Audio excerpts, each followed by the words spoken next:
Xin chào các bạn, mùa hè thật là chói chang, không khác gì background và đôi bông tai của Emmy ngày hôm nay cả. Và ngoài việc là chúng ta thoa kem chống nắng một cách tích cực để bảo vệ da khỏi tia UV, thì việc thoa như thế nào cho thật chuẩn xác vô cùng quan trọng. Nghe thì có vẻ đơn giản nhưng mà không hề đơn giản đâu, bởi vì lưu truyền trong dân gian có đến 5 cách thoa kem chống nắng khác nhau. Vậy đâu mới là cách chuẩn cơm mẹ nấu? Ngoài ra thì chúng ta có nên thoa kem chống nắng cho những vùng như là mắt này hoặc là môi hay không? Trong video clip này thì Emmy sẽ phân tích chi tiết để trả lời những câu hỏi trên. À quên, mà các bạn đã subscribe YouTube channel của Happy Skin để tham gia giveaway cực khủng cực hot nhân dịp là chúng ta đạt 100.000 subscribe chưa? Lên đến 100 triệu đấy nhá. Nhớ là ai chưa subscribe thì hãy subscribe đi. Và bây giờ thì đứt dây thần kinh xấu hổ luôn. Bản thân đa cấp, hãy kêu gọi bạn bè, người thân, những người bạn biết subscribe YouTube channel của Happy Skin nhé, để chúng mình đạt con số 200.000 thật là nhanh. Emmy hứa sẽ có một giveaway còn khủng hơn thế nữa.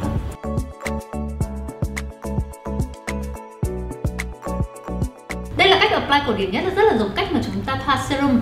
Mọi người đừng cười nghĩ rằng là làm gì có ai apply theo cách này. Không tin thì cứ search ở trên mạng mà xem đầy ra ấy. Tức là bạn sẽ chấm sản phẩm chống nắng thành 5 điểm trên mặt rồi thoa tròn đều hoặc theo hình xoắn ốc cho đến khi kem thấm hoàn toàn. Sau khi thử cách này xong thì Emmy thấy là ưu điểm duy nhất của cách này đó là đảm bảo là vùng da nào ở trên mặt cũng sẽ có kem chống nắng.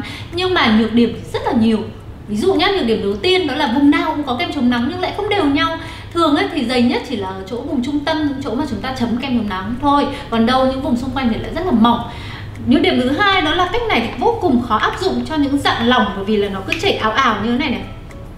Rồi nhược điểm thứ ba nữa đó là đối với những dạng kem dày và khó thấm ấy, sau khi mà chúng ta thoa một hồi rất là dễ bị kích khi người ta bón cục. Và nhược điểm cuối cùng nữa đó là động tác xoa vô tình có thể là làm hằn lên nếp nhăn. Có một số bạn thì nói rằng là cách này thì gây bí lỗ chân lông, nhưng mà Emmy thấy cũng không đúng lắm, bởi vì là xoa hay là đập thì cũng như nhau cả thôi. Còn bí lỗ chân lông thì có thể còn do là kết cấu của sản phẩm có phù hợp hơn hay không. Và nếu mà bít lỗ chân lông và gây mụn ấy, thì ngoài chuyện là sản phẩm đã phù hợp hay chưa thì còn xét lại xem là bước làm sạch của chúng ta buổi tối nữa. Thực ra đây là một trong những cách thoa kem chống nắng kinh điển. Nếu mà các bạn search ở trên YouTube ấy, thì sẽ thấy rằng một số các beauty blogger trong và ngoài nước, thậm chí là một số các bác sĩ da liễu thì cũng có sử dụng phương pháp này. Tuy nhiên khi mà mới nghe và mới áp dụng ấy thì Emmy thấy nó hơi kỳ kỳ. Mới nghe thì Emmy có cảm giác là sao mà giống như là thoa kem dưỡng với cả dầu dưỡng quá, rồi thoa như thế này thấm hết vào tay, vì nhất là thành phần hóa học, liệu là không biết là còn có bao nhiêu ở trên mặt hay không. Nhưng vì tò mò nên Emmy cứ thử, và để kiểm chứng ấy thì Emmy đã thử với nhiều dạng chống nắng khác nhau. Ví dụ như là dạng lỏng này, dạng lotion này, dạng kem dày này, và rút ra được một vài kết luận. Công nhận đây là một cách vô cùng hiệu quả luôn trong việc rút ngắn thời gian thoa kem chống nắng, chỉ còn 1/2 hoặc là 1/3 khoảng thời gian so với cả những phương pháp khác mà thôi. Và các bạn ấy ở trên những cái vùng rộng như là má này, trán này thì các bạn sẽ thấy là ngay lập tức các bạn có thể thoa một lớp dày và khá là đều giống như là mong muốn. Tuy nhiên phương pháp này không phải là không có nhược điểm đâu, mà hơi khó phát hiện ra chỉ khi nào các bạn thử dùng đối với cả những kem chống nắng vật lý mà hơi khô khô và nâng tông rõ rệt. Ví dụ như là Sempra này thôi. Thì khi mà Emmy thử với cả kem chống nắng này ấy, một lúc sau thì Emmy mới chợt phát hiện ra là cái vùng chữ T này của mình này, đặc biệt là vùng này này, gần như là không có kem chống nắng, trông nó cứ xỉn xỉn màu và vàng khè ra ấy. Ngẫm ra thì thấy cũng là hợp lý, bởi vì là lòng bàn tay của chúng ta thì diện tích tiếp xúc lớn với lại trên một mặt phẳng như thế này thì rất là phù hợp với những động tác và những vùng như thế này. Nhưng mà làm sao mà có thể tiếp xúc thật là triệt để cho vùng mũi này, hoặc là vùng khóe mũi này, thậm chí là không thể touch vào vùng dưới mắt được. À, có một lưu ý là khi mà sử dụng phương pháp này, cho dù không ít thì nhiều thì trên tay của chúng ta vẫn đọng lại một lượng kem chống nắng. Nên là để mà đỡ lãng phí thì chúng ta nên áp dụng cho cổ này hoặc là những cái vùng tay cho đến khi mà lòng bàn tay đã khô ráo. Nhưng sau đó thì các bạn vẫn cứ nên là đi rửa tay. Cách thứ ba đó là thoa kem chống nắng lên ngón tay như thế này, xong rồi sau đó là xoa rồi mới xoa lên mặt. Cách này giống như là cách trước ấy, thì cũng đảm bảo là chúng ta sẽ có một lớp kem chống nắng dày và đều ở những vùng da có diện tích tiếp xúc lớn như thế này. Và hay hơn ở một điểm ấy là vì có sử dụng ngón tay mà, nên là chúng ta cũng sẽ tiếp xúc được ở những vùng mà khúc khuỷu hơn. Tuy nhiên có 3 nhược điểm mà Emmy không thể mê được ấy, mà đúng là những nhược điểm này các bạn cũng sẽ chỉ phát hiện khi mà sử dụng những kem chống nắng dày và có màu như thế này thôi. Cái đầu tiên đó là hãy nhìn đây. Các bạn sẽ thấy rằng là kem chống nắng thì sẽ bị chảy ra hai bên của ngón tay rất là nhiều, và trông có cảm giác cứ bị dơ dơ ấy. Nhược điểm thứ hai cũng liên quan luôn, đó là sẽ rất là hao kem chống nắng, bởi vì là làm sao mà chúng ta lại lấy tay để vét những cái vùng xung quanh này xong rồi reapply được, đúng không? Nên là buộc lòng là phải chấp nhận là bị hao kem chống nắng và đi rửa tay thôi. Nhược điểm thứ ba đó là không thể áp dụng nếu mà các bạn sử dụng những dạng lỏng ớt là lỏng được, bởi vì khi mà đổ ra đây thì nó sẽ lọt khe. Nếu mà các bạn vẫn rất yêu thích cách này và muốn áp dụng ấy, thì để khắc phục được hai nhược điểm đầu tiên, em nên lưu ý là chúng ta nên dùng một lượng kem chống nắng vừa phải thôi và chia ra làm nhiều lớp. Nhưng mà đảm bảo là các bạn không dùng những sản phẩm mà dễ bị cách khi đấy nhé. Cách thứ tư em thấy là có khá là nhiều người yêu thích và sử dụng. Em cũng thế luôn, bởi vì là đã dùng mấy năm nay rồi. Em sẽ chấm sản phẩm chống nắng thành nhiều điểm nhỏ trên mặt, thường chấm theo vùng. Ví dụ như là chấm má trái xong vừa tắm vừa vỗ đến khi thấm hết thì mới chuyển sang má phải và các vùng khác.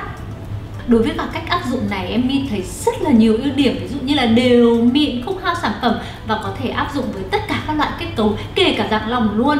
Chỉ có một điểm trừ duy nhất. Điểm trừ vô cùng quan trọng đó là hơi mất thời gian một chút xíu, có thể là lâu gấp 2, gấp 3 lần so với những cách trên. Cách cuối cùng các bạn ở nước ngoài thì hay làm nhưng ở Việt Nam thì chưa nhiều, đó là dùng cọ hoặc là bông mút để tán. Em thấy thao tác y như make up nền bình thường, các bạn có thể chấm nền thành nhiều điểm nhỏ rồi dùng cọ hoặc bông mút blend ra, hoặc là đổ trước ra tay dùng cọ hoặc bông mút rậm và blend trên mặt. Có hai lưu ý khi mà sử dụng cọ. Thứ nhất là nếu mà chúng ta tán thì chúng ta chỉ nên tán được một chiều thôi, đừng tán thành nhiều chiều khác nhau thì rất là dễ tạo thành bầm vện ở trên mặt. Và thậm chí là sau khi mà các bạn tán một chiều như thế này thì cuối cùng là các bạn nên dùng ngón tay để mà vỗ và tán nhẹ lại, bởi vì nếu không các bạn sẽ thấy là vẫn có những vệt của lông cọ ở trên bề mặt của da. Nói chung là sau khi mà tán xong thì em đã thấy là phía bên này với cả phía bên này thì giống nhau rồi, còn trước đó thì ở phía bên này nó cũng có những cái vệt nhỏ. Cái thứ hai nữa là phương pháp này thì không phù hợp với cả những sản phẩm mà nó quá lỏng, bởi vì là sẽ thấm hết vào cọ với bông mút rồi. Có một lưu ý nữa là phải thường xuyên vệ sinh cọ, ít nhất là 2 ngày một lần, và tốt nhất là nên dùng cọ riêng, tránh là dùng với cả cọ nền nhé. Đấy, test chán test chê xong rồi thấy cách nào cũng có điểm cộng điểm trừ, tôi mới vay lại là cuối cùng nên áp dụng cách nào đây. Em sẽ tổng hợp ngay cho các bạn bây giờ, nhưng mà nhớ là cái này là tham khảo theo quan điểm của em. Còn nếu mà các bạn quá thích một cách nào đó, thích thì cứ nhích. Đối với dạng lỏng, các bạn có thể dùng một trong hai cách sau. Cách thứ nhất đó là kết hợp hai phương pháp đầu tiên với nhau. Trước hết đổ kem chống nắng ra lòng bàn tay, xoa rồi vỗ lên trán, má, cằm. Sau đó thì dùng ngón tay chấm thêm vào các vùng góc cạnh như là mũi, vùng da sát môi, rồi tán đều hoặc lấy ngón tay vỗ nhẹ. Cách thứ hai đó là chấm thành nhiều điểm nhỏ, sau đó tán vỗ kết hợp. Dạng lotion hoặc kem không quá dày là dạng kết cấu dễ apply nhất. Bạn có thể áp dụng hai phương pháp giống như dạng lỏng, hoặc đổ kem ra các ngón tay, xoa rồi vỗ lên da. Thậm chí có thể dùng cọ tán. Đối với cả kem đặc nhanh khô, tốt nhất là chấm đến đâu tán đến đó, hoặc đổ kem ra lòng bàn tay và dùng cọ tán đều. Câu trả lời chắc chắn 100% là có. Đứa nào mà khuyên bạn là không nên thoa kem chống nắng cho vùng mắt tránh xa nó ra. Đùa tí thôi, em không ghê gớm vậy đâu, nhưng mà thực sự là chúng ta cần phải thoa kem chống nắng cho mắt. Một số các bạn ngại bởi vì là khi mà thoa cho mắt thì thấy là bị nóng này, bị châm chích này, thậm chí là chảy nước mắt. Đó là sản phẩm không phù hợp thôi. Tại sao mà chúng ta lại phải thoa kem chống nắng cho vùng mắt? Các khảo sát đã chỉ ra rằng là có đến 10% ung thư da diễn ra ở vùng da bé tí tẹo này. Con số này không hề nhỏ đâu. Và lý do là bởi vì vùng da này thì mỏng hơn 10 lần so với da mặt, chưa kể đến da body luôn. Vì vậy nên là rất là dễ bị tổn thương bởi tia UV. Trên cái còn lại chỉ xoay xung quanh chuyện là chúng ta có nên apply kem chống nắng cho vùng bầu mắt hay không mà thôi.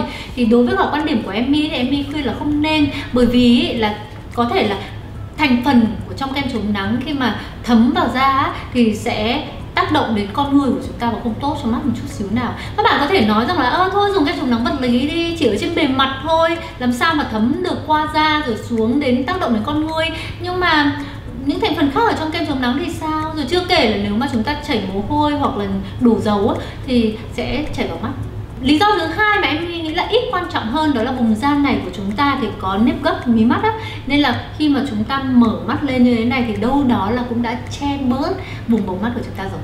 Còn nếu mà với da nhạy cảm thì em khuyên là các bạn nên sử dụng thành phần chống nắng vật lý rồi không có chứa cồn và có khả năng chịu nước, chịu mồ hôi và chịu ma sát tốt, bởi đôi khi chúng ta dụi mắt như thế này thì kem chống nắng lọt vào mắt.